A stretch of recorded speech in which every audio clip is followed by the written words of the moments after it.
Hello friends, my name is Pragati and I welcome you to my channel future goals. Friends, इस video में हम लोग 21 जनवरी 2024 को जो सीटेट का एग्ज़ाम हुआ था, उसमें जो लेवल 1 में ईवीएस के क्वेश्चंस पूछे गए थे वो हम लोग डिस्कस करने वाले हैं। इससे प्रीवियस वीडियोस में हम already child development and pedagogy के क्वेश्चंस और ईवीएस के 10 क्वेश्चंस डिस्कस कर चुके हैं। इसमें हम आगे के 10 क्वेश्चंस डिस्कस करेंगे और कम्प्लीटली एनालाइज करेंगे। ऑप्शंस को देखेंगे कौन सा ऑप्शन करेक्ट है, क्यों करेक्ट है, कैसे आप क्वेश्चंस को अटेम्प्ट कर सकते हो और सही आंसर तक आप पहुंच सकते हो। और ये वीडियो आपको बहुत ज़्यादा हेल्पफुल रहने वाली है। इस वीडियो से आपको आइडिया मिलेगा कि किस तरह के क्वेश्चंस ईवीएस में पूछे जाते हैं, एनसीईआरटी के किस पार्ट से क्वेश्चंस पूछे जाते हैं। सो लेट्स गेट स्टार्टेड और देख लेते हैं क्या क्या क्वेश्चन पूछे गए हैं। हम ऑलरेडी 61 to 70 क्वेश्चन डिस्कस कर चुके हैं।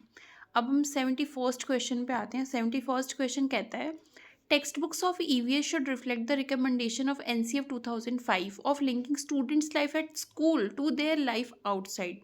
This implies मैं हिंदी में पढ़ देती हूँ। ईवीएस की पाठ्य पुस्तकों को विद्यार्थी स्कूल के जीवन को उनके बाहर के जीवन से जोड़ने की एनसीएफ 2005 की सिफारिश को प्रतिबिंबित करना चाहिए। इसका अर्थ है इसमें जो देखो एनसीएफ जो 2005 है उसको आप पढ़ोगे तो उसमें 5 प्रिंसिपल्स दिए हुए हैं। मीन्स उसमें 5 प्रिंसिपल्स बता रखे हैं कि रोट मेमोराइजेशन नहीं है और को बढ़ावा नहीं देना चाहिए और कैसे लिंक करना चाहिए स्कूल की लर्निंग को आउटसाइड लाइफ से। इस तरह से 5 प्रिंसिपल्स दे रखे हैं। तो हमसे जो पूछा गया है वो पूछा गया है कि एनसीएफ के जो ये रिकमेंडेशन है इसमें बच्चे की लाइफ को, स्कूल की लाइफ को आउटसाइड से कनेक्ट करना जो है, इसके लिए ये इसमें से कौन सा जो ऑप्शन है वो बिल्कुल सही है। पहला ऑप्शन है teacher need to use text book. कैसे कर सकते हो आप बच्चे की लाइफ को आउटसाइड लाइफ से कनेक्ट? पहला जो ऑप्शन है वो है teachers need to use text books as one of the teaching learning resource. Teacher को जो है वो टेक्स्ट बुक का यूज़ करना चाहिए टीचिंग लर्निंग रिसोर्स के तौर पे। मतलब जो बुक्स है उसको शिक्षण अधिगम अधिगम का एक संसाधन मानकर उसको यूज़ करना चाहिए। ठीक है, यूज़ करना चाहिए। सेकेंड है students are compelled to memorise few important concepts of EVS. EVS के कॉन्सेप्ट्स को बच्चों को कहना चाहिए कि वो उसे याद करें। जितनी भी अवधारणाएं हैं उनको याद करें। ईवीएस को उनको बोलना चाहिए कि आपको ऐसा करना ही है। थर्ड है text book is the only source of knowledge. क्या टेक्स्ट बुक अकेला सोर्स ऑफ नॉलेज है? या चौथा पॉइंट है text book support students to construct knowledge through all the given activities. पाठ्य पुस्तकें विद्यार्थियों को उनके आसपास के सभी स्रोतों के माध्यम से ज्ञान का निर्माण करने में सहायता करती हैं। तो जो पहला ऑप्शन है कि जो टीचिंग लर्निंग का एक रिसोर्स है, ठीक है, पर ऐसा ज़रूरी है क्या कि सिर्फ टेक्स्ट बुक ही यूज़ करेगा टीचर टीचिंग लर्निंग रिसोर्स के लिए? क्या वो किसी और तरीके से नहीं पढ़ा सकता बच्चों को? कोई एक्टिविटी करके, किसी एग्जाम्पल के थ्रू, कुछ बच्चे को मतलब एक फील्ड ट्रिप करा के या कुछ भी दूसरे तरीके से नहीं पढ़ा सकता? क्या टेक्स्ट बुक एक रिसोर्स है? तो ये तो बात गलत है। सेकंड है text book are compelled to memorise. Memorise करना, याद करना, रटना मैंने आपको बता रखा है कि ये तो बिल्कुल ही नेगेटिव वर्ड है, तो ये पॉइंट तो बिल्कुल ही गलत होगा। थर्ड पॉइंट है कि टेक्स्ट बुक सिर्फ सोर्स ऑफ नॉलेज है। सिर्फ अकेला टेक्स्ट बुक ही या किताबें ही बस नॉलेज का सोर्स होती हैं? नहीं, ऐसा भी नहीं होता। बहुत सारी अलग चीज़ें हैं जो सोर्स ऑफ नॉलेज है। अभी जो हम पढ़ रहे हैं, मैं आपको पढ़ा रही हूँ, बता रही हूँ मैं चीज़ें, तो अभी आपका सोर्स ऑफ नॉलेज क्या है? यूट्यूब है। उसके अलावा आपका सोर्स ऑफ नॉलेज बहुत कुछ हो सकता है। सोर्स ऑफ नॉलेज किताबों के अलावा आप अपने एनवायरनमेंट से भी सीखते हो, एक्टिविटीज़ करके सीखते हो। तो ये भी ऑप्शन गलत होगा। फोर्थ है text book support. Text book क्या करे? सपोर्ट करे बच्चों को। किस चीज़ में सपोर्ट करे? कि वो अपनी नॉलेज को खुद कंस्ट्रक्ट करें। मतलब जो भी एक्टिविटीज़ उसमें गिवन है वो एक्टिविटीज़ उनकी मदद करे कि वो नॉलेज को कंस्ट्रक्ट करें, ना कि उन्हें याद कर लें बस या रट लें। उसको वो खुद अपनी नॉलेज को बढ़ाएं, कंस्ट्रक्ट करें। हमने पढ़ा है कि जो बच्चा होता है वो एक्टिव लर्नर होता है ना, वो चीज़ों को एक्टिव होना चाहिए बच्चे को, वो खुद ही नॉलेज को कंस्ट्रक्ट करे। तो ये वाला जो ऑप्शन है ना, 71 का 4th ऑप्शन, पाठ्य पुस्तकें विद्यार्थियों को उनके आसपास के सभी स्रोतों के माध्यम से ज्ञान का निर्माण करने में सहायता करती हैं, ये वाला जो ऑप्शन है वो बिल्कुल करेक्ट है। सेकेंड हम लोग क्वेश्चन नंबर 72 पे मूव करते हैं। क्या कहता है कि doctors prescribe blood test for patients to confirm malaria. Blood test is done to, doctor मरीजों में मलेरिया की पहचान के लिए खून की जांच कराने के लिए निर्देशित करते हैं। खून की जांच से क्या होगा? क्यों खून, अगर किसी पेशेंट को, डॉक्टर को लगता है कि उसको मलेरिया है, उसको मलेरिया के लक्षण है, तो वो खून की जांच, जैसे हम डॉक्टर के पास जाते हैं अगर कोई बीमारी हो, बीमार होते हैं हम, तो वो ब्लड टेस्ट लिखते हैं। तो ब्लड टेस्ट क्यों कराएगा डॉक्टर, क्या कंफर्म करने के लिए कराएगा? ये ऑप्शन देख लेते हैं। Check for microbes in blood, microbes को देखने के लिए ब्लड में माइक्रोब्स हैं कि नहीं है, ठीक है। जीवाणुओं का पता चलेगा, इसलिए वो ये कंफर्म करने के लिए टेस्ट करा रहा है। दूसरा है हीमोग्लोबिन है ब्लड में, उसके लिए टेस्ट करा रहा है। आयरन चेक करने के लिए ब्लड में टेस्ट करा रहा है। या फिर check for X of female Anopheles mosquitoes in blood, उसमें मादा मच्छर के अंडों की उपस्थिति का पता चलेगा। तो मलेरिया किस वजह से होता है? अगर आप चैप्टर पढ़ो, मतलब एनसीईआरटी पढ़ोगे, तो आपको मलेरिया के बारे में बहुत कुछ जानकारी मिलेगी। उसमें मलेरिया के बारे में गिवन है एनसीईआरटी में प्रॉपरली। तो उसमें जो है मलेरिया के बारे में ये बता रखा है कि वो कैसे होता है मलेरिया। वो फीमेल एनोफिलिस मच्छर के काटने से होता है। तो इसका जो करेक्ट आंसर होगा वो होगा 72 का 4th। मतलब जो डॉक्टर है वो ये कंफर्म करना चाहता है कि ब्लड में x of female Anopheles mosquito present है या नहीं। सो ये चेक करने के लिए डॉक्टर ब्लड टेस्ट करा रहा है, तभी तो उसको पता चलेगा ना कि इस पेशेंट जो पर्सन है उसको मलेरिया हुआ है कि नहीं हुआ। तो 4th वाला ऑप्शन बिल्कुल करेक्ट है। रोनाल्डो रोश जो है वो एक इंडियन ओरिजिन के व्यक्ति थे। उन्होंने पहली बार इस चीज़ को पता लगाया था कि जो मलेरिया होता है वो मच्छर के काटने से होता है। और भी बहुत सारी जो इन्फॉर्मेशन है एनसीईआरटी में गिवन है। सिनकोना जो ट्री होता है उसकी, ये भी क्वेश्चन पूछा जाता है कि किस बार्क ऑफ ट्री से मलेरिया की मेडिसिन बनाई जाती है। तो उसका करेक्ट आंसर है सिनकोना। सिनकोना ट्री की जो बार्क होती है उससे जो है मलेरिया की मेडिसिन को बनाया जाता है। तो 72 का जो करेक्ट आंसर है वो है 4th, that is check for eggs of female anopheles mosquitoes in blood. Now we'll move on to the 73rd question. क्या कहता है कि which of the following best reflects child centered strategies in teaching EVS at primary level? अब ये जो questions आप देख रहे हो ना, ये इसमें EVS में जो 30 क्वेश्चंस पूछे जाते हैं उसमें से 15 क्वेश्चंस तो आपको एनसीईआरटी से देखने को मिलेंगे। अगर आप एनसीईआरटी पढ़ लेते हो, 1st to 5th की एनसीईआरटी भी पढ़ लेते हो, तो उसमें से आप अपने काफ़ी सारे क्वेश्चंस को अटेम्प्ट कर सकते हो। लेकिन जो 15 क्वेश्चन आते हैं वो पेडागॉजी के क्वेश्चंस होते हैं, उसमें आपकी पेडागॉजिकल स्किल्स को चेक किया जाता है।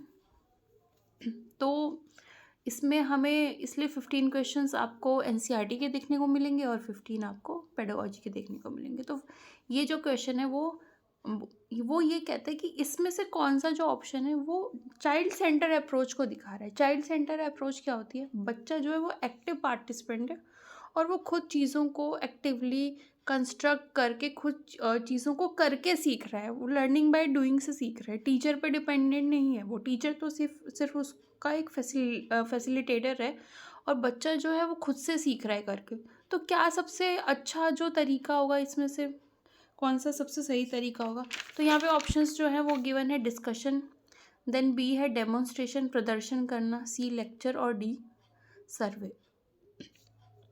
तो देखो आप जो डिस्कशन है, डिस्कस करना, आपस में बातचीत करना, कोई भी आप टॉपिक पढ़ रहे हो उसके बारे में बात कर रहे हो, उसके बारे में नई नई जानकारियाँ इकट्ठी कर रहे हो और एक परिणाम पे पहुंच रहे हो आपस में डिस्कशन करके। तो ये तो बिल्कुल बहुत अच्छा तरीका है। बच्चे खुद से डिस्कस करके जो है नॉलेज को कंस्ट्रक्ट कर रहे हैं, उसके बारे में जान रहे हैं, सीख रहे हैं।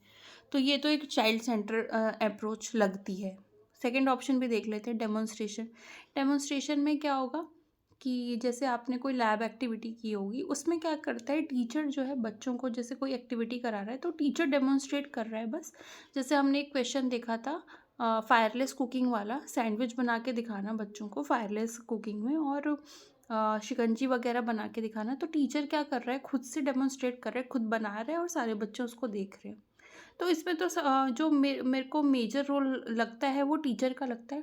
तो डेमोन्स्ट्रेशन में क्या होता है, टीचर मतलब चीज़ों को करता है और बच्चे उसको देखते हैं। तो ये तो एक टीचर सेंटर्ड अप्रोच हो गई, चाइल्ड सेंटर्ड तो नहीं है। लेक्चर में टीचर आएगा, लेक्चर देगा, बच्चे उसको सुनेंगे, ये भी एक टीचर सेंटर्ड अप्रोच है। सर्वे करना, आप बच्चों से कहते हो कि आपको अपने आसपास के लोगों से या अपने घर पे फैमिली मेम्बर्स में जाकर पूछना है, कुछ क्वेश्चंस पूछने हैं और आपको वो नोट डाउन करना है, उनको फिर रिलेट करना है या जो भी करना है। तो सर्वे जो है ये भी एक चाइल्ड सेंटर्ड अप्रोच है। मतलब बच्चा खुद से करके देख रहा है ना, सर्वे कर रहा है, वो खुद से जाके पूछताछ करेगा, इंक्वायरी करेगा। तो इसका जो करेक्ट आंसर होगा वो होगा चाइल्ड सेंटर्ड। इसमें से दो अप्रोच चाइल्ड सेंटर्ड है, वो है डिस्कशन और सर्वे। तो करेक्ट आंसर होगा 73 का ए एंड डी, मतलब option number 1 is the correct answer, right. Let's move on to question number 74। 74 क्या कहता है, Ravi took some water in a glass. He puts a lemon in it. Then he keeps adding a lot of salt into the water, half a spoon at a time. After some time he notices that. अब देखो रवि ने एक glass में क्या लिया, पानी लिया, जल लिया, और उसमें उसने एक साबुत नींबू एक पूरा नींबू उसने डाल दिया, और फिर उसने ग्लास में बहुत सारा नमक डालता रहा। एक बार में वो आधा चम्मच नमक डाल रहा था और डालता जा रहा था। कुछ देर बाद उसने नोटिस किया, वो क्या नोटिस करेगा कुछ देर बाद। ऑप्शंस दे रखे हैं हमें, lemon remains midway in glass of water. Lemon जो है यानी कि नींबू, वो बीच में कहीं पानी में ग्लास में बीच में है वो, या फिर डूब गया लेमन वाटर में, या फिर लेमन फ्लोट्स इन वाटर, या लेमन स्प्लिट्स इन वाटर, दो भागों में टूट जाएगा। ऐसा तो कुछ नहीं होगा कि नमक पड़ने की वजह से लेमन बिल्कुल दो भागों में टूट जाएगा, ऐसा तो होता नहीं है। जब आप देखोगे कि इसका जो करेक्ट आंसर होगा वो होगा lemon floats in water. Lemon जो है वो पानी जल में तैरने लगेगा। ऐसा क्यों होगा, ऐसा इसलिए होगा कि जब जो ये रवि है ये वाटर में सॉल्ट डालते जा रहा है, इससे क्या होगा, वाटर की डेंसिटी बढ़ेगी, और लेमन जो है उसकी डेंसिटी वाटर के मुकाबले क्या हो जाएगी, कम हो जाएगी, और इसलिए वो पानी में नहीं डूबेगा और वो पानी पे ही फ्लोट करता रहेगा। मतलब कि जितना सॉल्ट डालेगा उतना ज़्यादा जो पानी है वो डेंस होता जाएगा, और लेमन जो है वो पानी में डूब नहीं पाएगा, पानी के अंदर नहीं जा पाएगा, और वो पानी के ऊपर ही फ्लोट करेगा। तो इसका जो करेक्ट आंसर होगा वो होगा lemon floats in water. Lemon जो है उसके ऊपर ही, जल के ऊपर तैरेगा, ना कि डूब जाएगा या बीचों बीच रह जाएगा, राइट। इससे मेरे को एक डेड सी के बारे में हम पढ़ते हैं एनसीईआरटी में, उससे क्वेश्चन भी पूछा जाता है ईवीएस में कि डेड सी में बहुत ज़्यादा सॉल्ट है, राइट। तो मतलब डेड सी में अगर आप जाओगे तो आप डूबोगे नहीं, क्यों, क्योंकि उसमें बहुत ज़्यादा सॉल्ट की मात्रा बहुत ज़्यादा है। तो उससे इसको क्वेश्चन को हम लोग रिलेट कर सकते हैं कि डेड सी में बहुत ज़्यादा सॉल्ट होने की वजह से कोई भी उसमें डूबता नहीं है, वो जो पर्सन है उस पर कोई भी चीज़ या फ्लोट करती रहती है, क्योंकि उसमें सॉल्ट है बहुत ज़्यादा। तो इस तरह से ये भी क्वेश्चन कुछ वैसा ही है, बहुत ज़्यादा सॉल्ट की वजह से नींबू जो है वो पानी के ऊपर ही फ्लोट करता है, वो डूबता नहीं है। नेक्स्ट क्वेश्चन की तरफ मूव करते हैं हम लोग। क्वेश्चन नंबर ये वाला कौन सा है, ये है 75th। अब इसको पढ़ लेते हैं, ये एक स्टेटमेंट बेस्ड क्वेश्चन है।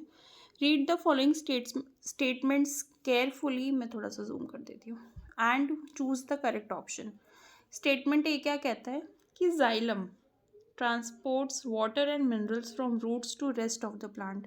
जाइलम क्या करता है, जाइलम और फ्लोएम जो है वो टिश्यूज़ होते हैं, पार्ट्स ऑफ प्लांट हैं, एक तरह से आप tissues present in the plant होते हैं। तो जाइलम जो है वो वाटर एंड मिनरल्स को ट्रांसपोर्ट करता है रूट से बाकी के प्लांट, मतलब रूट से जो हमें वाटर और मिनरल कहाँ से मिलता है, हमें रूट्स से वो जो होता है रूट्स उसको सोक करते हैं और बाकी प्लांट में पहुंचाता है, ऐसा होता है, बिल्कुल होता है। और वो काम कौन करता है, उसमें इसकी मदद कौन करता है, जाइलम करता है। Phloem translocates food from leaves to various plants of the parts of the plant. तो फ्लोएम क्या करता है, फ्लोएम का काम होता है कि लीव्स जो होती हैं, किचन ऑफ प्लांट होती हैं, वहाँ पे जो है सारा जो खाना होता है प्लांट का वो लीव्स में प्रिपेयर होता है और वहाँ से उसको अलग अलग बॉडी पार्ट्स, मतलब अलग अलग पार्ट्स में प्लांट के कौन पहुँचाता है, फ्लोएम पहुँचाता है। तो ये दोनों जो स्टेटमेंट है वो बिल्कुल करेक्ट है।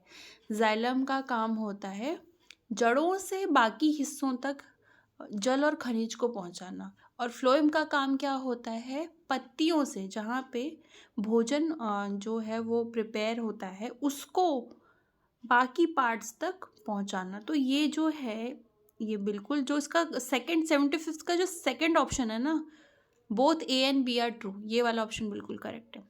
76 देख लेते हैं। 76 क्वेश्चन कहता है comprehensive evaluation means holistic way of evaluating a student. The ways in which EVS teacher can assess her students for comprehensive evaluation in EVS are. सारी चीज़ें इसमें EVS से रिलेट करके पूछी गई है, पहली बात तो ये पता होनी चाहिए आपको। अब आप देख लो कि कॉम्प्रिहेंसिव इवैल्यूएशन क्या होता है। CCE के बारे में आपने सुना होगा या पढ़ा होगा, मैं बता देती हूँ। CCE की फुल फॉर्म होती है continuous and comprehensive evaluation. Continuous मतलब क्या होता है, कॉन्टीन्यूअसली आप बच्चों को इवैल्यूएट करो, उनका फीडबैक लो, आपने जो भी पढ़ाया। जैसे फॉर्मेटिव असेसमेंट, बीच में पढ़ाई के दौरान आप उनका फीडबैक ले रहे हो ताकि आपको साथ साथ पता चलता रहे कि बच्चा सीख भी रहा है कि नहीं सीख रहा, क्या सीख रहा है, क्या मुझे अपने टीचिंग स्टाइल में चेंज करने की ज़रूरत है, ये सारी चीज़ें। दूसरा होता है कॉम्प्रिहेंसिव इवैल्यूएशन। कॉम्प्रिहेंसिव का मतलब होता है आपको एक पर्टिकुलर चीज़ को, एक पर्टिकुलर एस्पेक्ट को इवैल्यूएट नहीं करना है, आपको हर चीज़ को इवैल्यूएट करना है। होलिस्टिक डेवलपमेंट कहते हैं, जिसे होलिस्टिक वे में आपको इवैल्यूएट करना है, मतलब आपको उसका फिजिकल, इमोशनल, मेंटल सब कुछ डेवलपमेंट इवैल्यूएट करना है, हर चीज़ को करिकुलर, को करिकुलर सब कुछ इवैल्यूएट करना है, उसको हम कहते हैं कॉम्प्रिहेंसिव, राइट। व्यापक मूल्यांकन कहते हैं जिसको। अब द वेज इन विच कैसे कर सकता है एक EVS टीचर, इस चीज़ को कैसे कर सकता है, कॉम्प्रिहेंसिव इवैल्यूएशन कैसे कर सकता है। तो जिस तरीके से एक EVS शिक्षक क्वेश्चन कहाँ चला गया, हाँ, EVS शिक्षक EVS में व्यापक मूल्यांकन के लिए अपने छात्रों का आकलन कर सकता है, वो क्या है। पहला है पोर्टफोलियो, शिक्षकों का अवलोकन। दूसरा यानी कि टीचर ऑब्जर्व करेगा। तीसरा है हाफ ईयरली और एनुअल एग्ज़ाम लेके, ये तो बिल्कुल ही गलत होगा कि आप हाफ ईयरली एग्ज़ाम में और एनुअल एग्ज़ाम में कर रहे हो, रेटिंग स्केल के थ्रू कर रहे हो। तो इसमें एक से ज़्यादा ऑप्शंस मुझे सही लगते हैं। पोर्टफोलियो भी हो सकता है, पोर्टफोलियो में भी सारी चीज़ें इंक्लूड हो जाती हैं बच्चों की, और टीचर ऑब्जर्वेशन, बट सबसे ज़्यादा जो सही आंसर है वो टीचर्स ऑब्जर्वेशन है, राइट। तो इसका जो सबसे सही आंसर मुझे लगता है वो टीचर्स ऑब्जर्वेशन होगा। इसका जो CBSE से जो आंसर्स मिले हैं इसको उसमें एक से ज़्यादा को करेक्ट माना गया है, but the best answer is teachers observation. Portfolio को भी आप मान सकते हो। तो ऑप्शन नंबर 1 और 2 इसमें हो सकते हैं। 77 क्वेश्चन देख लेते हैं। 77 क्वेश्चन क्या कहता है, read statements A and R properly. ये भी असर्शन और रीज़न वाला क्वेश्चन है। A and R स्टेटमेंट को आपको रीड करना है और आपको आंसर करना है। पहला है silkworm can find his female worm from many kilometres away by her smell. रेशम का कीड़ा अपनी मादा को उसकी गंध से कई किलोमीटर दूर से ही पहचान लेता है। बिल्कुल, रेशम का कीड़ा जो होता है वो कई किलोमीटर दूर से ही अपनी जो फीमेल होती है उसको पहचान लेता है। किस चीज़ से पहचान लेता है, उसकी स्मेल से पहचान लेता है। दूसरा है रीज़न क्या दे रखा है, सम फीमेल इंसेक्ट्स रिलीज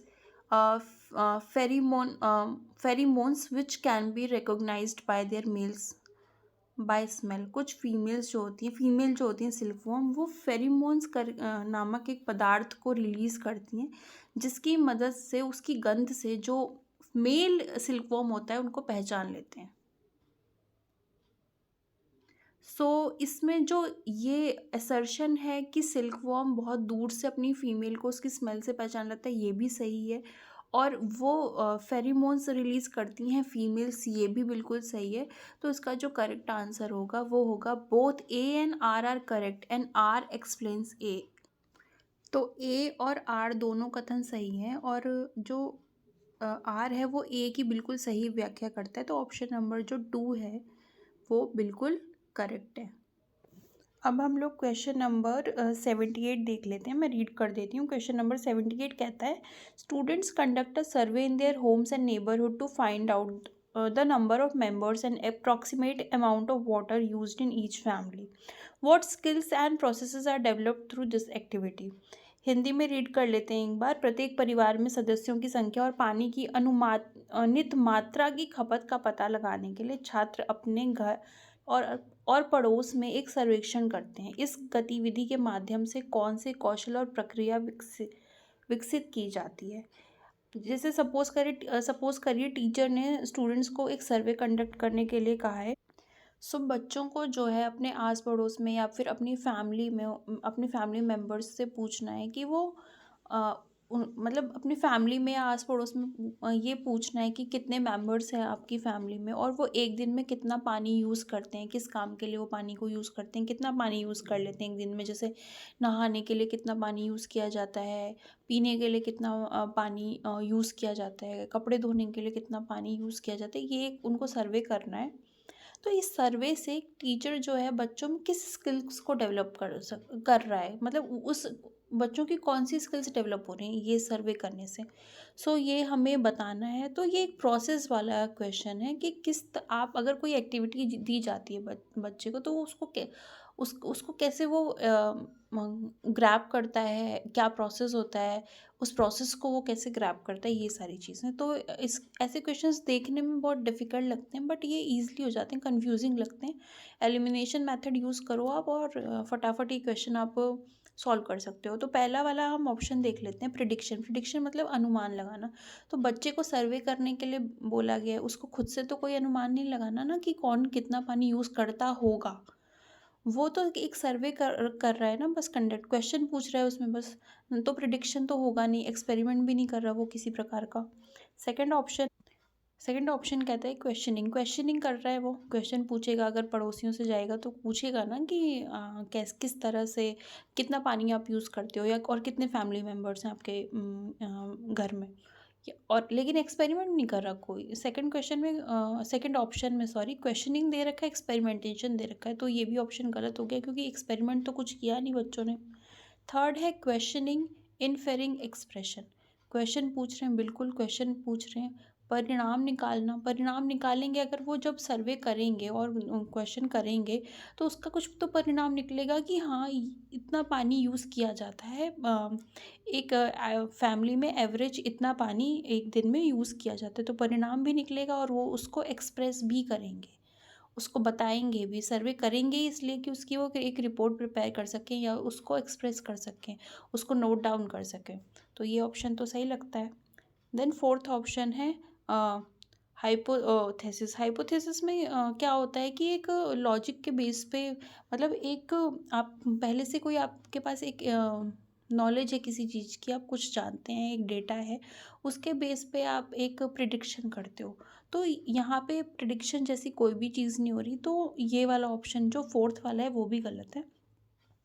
तो ये जो 78th क्वेश्चन है, इसका जो करेक्ट आंसर होगा वो होगा option number 3, that is questioning inferring expression. पूछताछ, परिणाम निकालना और अभिव्यक्ति करना। अब नेक्स्ट क्वेश्चन पे मूव करते हैं। नेक्स्ट क्वेश्चन कहता है, you wish that students learn by peer learning strategies, which strategy will you adopt to form groups. Peer learning कर सकें, पीयर कौन होते हैं, जो उनके साथ पढ़ने वाले बच्चे हैं, सहपाठी हैं उनको हम लोग पीयर लर्निंग, पीयर्स कहते हैं, राइट। तो आप चाहते हैं कि बच्चे जो है वो पीयर लर्निंग से सीखें, एक दूसरे से सहपाठियों के साथ सीखें। तो उसके लिए तो आपको उनको सहपाठियों के साथ बिठाना पड़ेगा, उनका ग्रुप बनाना पड़ेगा, वो आपस में डिस्कशन करेंगे, बात करेंगे, एक दूसरे को समझाएंगे, बताएंगे, तभी तो वो सीखेंगे ना एक दूसरे से। तो इसके लिए आप क्या करोगे?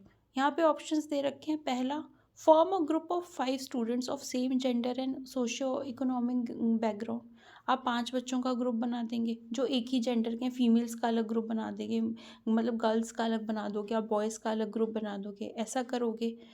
या जो एक जैसे सोशियो इकोनॉमिक बैकग्राउंड से हैं, उनका आर्थिक जो स्तर है वो एक जैसा है और सामाजिक स्तर एक जैसा, उनका आप ग्रुप बना देंगे।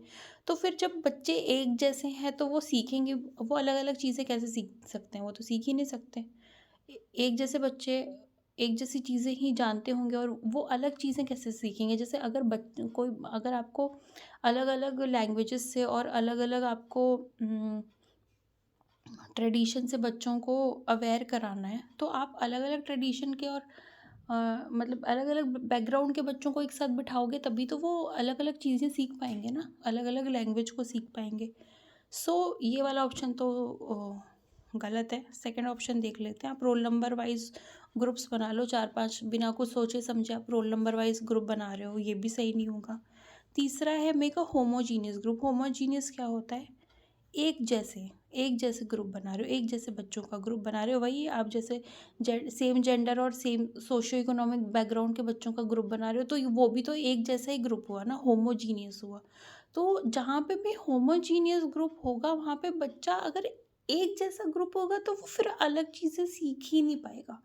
तो जहाँ पे भी आपको होमोजीनियस दिखे ग्रुप, और वो भी इसमें बोला गया है कि होमोजीनियस ग्रुप बनाना है, उनके एग्ज़ाम में कितने स्कोर आए हैं उसके हिसाब से। मतलब कि अगर इंटेलिजेंट बच्चों का जो, इंटेलिजेंट मतलब कि जो बच्चों अच्छा स्कोर कर रहे हैं एग्ज़ाम में, उनका आप एक ग्रुप बना दो, और जो बच्चे कमज़ोर हैं, स्लो लर्नर हैं, उनका एक ग्रुप बना दो। तो फिर सब लोग ही इंटेलिजेंट हैं, स्लो लर्नर नहीं है उसमें, मतलब एक जैसे बच्चे हैं, तो फिर जो सीखना उतना डाइवर्स नहीं होगा, राइट। तो ऐसा करना जो है वो गलत होता है। होमोजीनियस ग्रुप कभी नहीं बनाया जाता। ग्रुप कैसा होता है? हेट्रोजीनियस होता है। आप बच्चों का कैसा ग्रुप बनाओ? हेट्रोजीनियस, मतलब अलग अलग तरह के बच्चों का आप एक ग्रुप बना दो, जिसमें एक स्लो लर्नर भी हो, एक बच्चा जो है वो अ, अच्छा लर्नर हो, एक कोई क्रिएटिव है बहुत ज़्यादा। तो इस तरह से अगर आप ग्रुप बनाओगे तो सीखने की जो मतलब सीखने में वेरिएशन आएगा, डाइवर्सिटी आएगी, और बहुत कुछ नई चीज़ें बच्चों को सीखने में मिलेंगी। तो जो इसका फोर्थ वाला ऑप्शन है, 79th क्वेश्चन का फोर्थ ऑप्शन जो है वो बिल्कुल करेक्ट है। Make a heterogeneous group. हमेशा ग्रुप्स कैसे बनाए जाते हैं? Heterogeneous, based on participation and cooperation. भागीदारी और सहयोग के आधार पे एक विषम समूह बनाएं। अब क्वेश्चन नंबर 80 देख लेते हैं। क्वेश्चन नंबर 80 भी जो है वो एक असर्शन और रीज़न का क्वेश्चन है। असर्शन क्या है? असर्शन है the theme family and friends is a major theme in EVS and plants and animals are presented as a sub theme of family and friends. तो मैंने आपको बताया था कि जो ईवीएस है उसमें 6 थीम दे रखी है। फैमिली, फ्रेंड्स हो गया, फूड, शेल्टर, ऐसे करके 6 themes, things we may can do, water, ये सब कुछ 6 थीम्स दे रखी हैं। लेकिन इनके अलावा ईवीएस में कुछ सब थीम्स भी दे रखी हैं। मैं उनके नाम आपको बता देती हूँ। जैसे रिलेशनशिप एक सब थीम है ईवीएस में, ये चीज़ें भी आपको पता होनी चाहिए। थीम्स के साथ साथ आपको सब थीम्स भी पता होनी चाहिए। रिलेशनशिप हो गया, वर्क एंड प्ले हो गया, एनिमल हो गया, प्लांट हो गया, ये कुछ सब थीम्स हैं ईवीएस की। तो फैमिली, ये असर्शन कहता है कि फैमिली एंड फ्रेंड्स तो एक मेजर थीम है ईवीएस का, ये बात बिल्कुल सही है। प्लांट्स एनिमल जो है वो सब थीम है फैमिली एंड फ्रेंड्स का, बिल्कुल। फैमिली एंड फ्रेंड्स का जो सब थीम है वो प्लांट और एनिमल है ईवीएस में। रीज़न दे रखा है कि इंटरडिपेंडेंस ऑफ ह्यूमन बी। अब फैमिली एंड फ्रेंड्स का ही क्यों सब थीम है प्लांट्स एंड एनिमल्स? इसका रीज़न देख लेते हैं। The interdependence of human beings and other forms of life is highly highlighted through themes.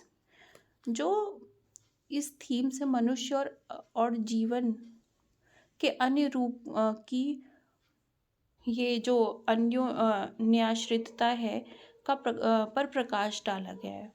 तो कारण भी बिल्कुल सही है। जैसे ह्यूमन बीइंग्स हैं और बाकी के जो एनिमल्स हैं, प्लांट्स हैं, वो एक दूसरे पे कैसे इंटरडिपेंडेंट है। इंटरडिपेंडेंट होने का क्या मतलब होता है कि जैसे ह्यूमन बीइंग्स प्लांट्स पे डिपेंडेंट है या एनिमल्स पे डिपेंडेंट है फूड के लिए, एनिमल्स जो हैं वो प्लांट्स पे डिपेंडेंट है, तो वो एक दूसरे पे इंटरडिपेंडेंट है। तो ये रीज़न जो है इस असर्शन के लिए बिल्कुल सही है, इस स्टेटमेंट के लिए बिल्कुल सही है। फैमिली एंड फ्रेंड्स का सब थीम प्लांट्स एंड एनिमल्स को दिखाया गया है ईवीएस में, क्योंकि ये सारी चीज़ें एक दूसरे से रिलेटेड हैं। ह्यूमन बींग्स हो गए, एनिमल्स हो गए, प्लांट्स हो गए, एक दूसरे पे ये इंटरडिपेंडेंट है, मतलब आश्रित है एक दूसरे पे, राइट। तो ये जो रीज़न है इस असर्शन के लिए, ये जो कारण दिया हुआ है इस कथन के लिए, ये बिल्कुल सही है।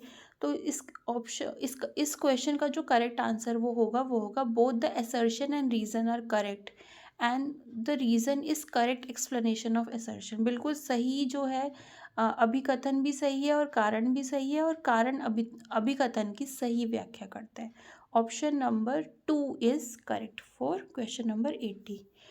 सो ये हमने आज के 10 क्वेश्चंस पूरे किए ईवीएस के।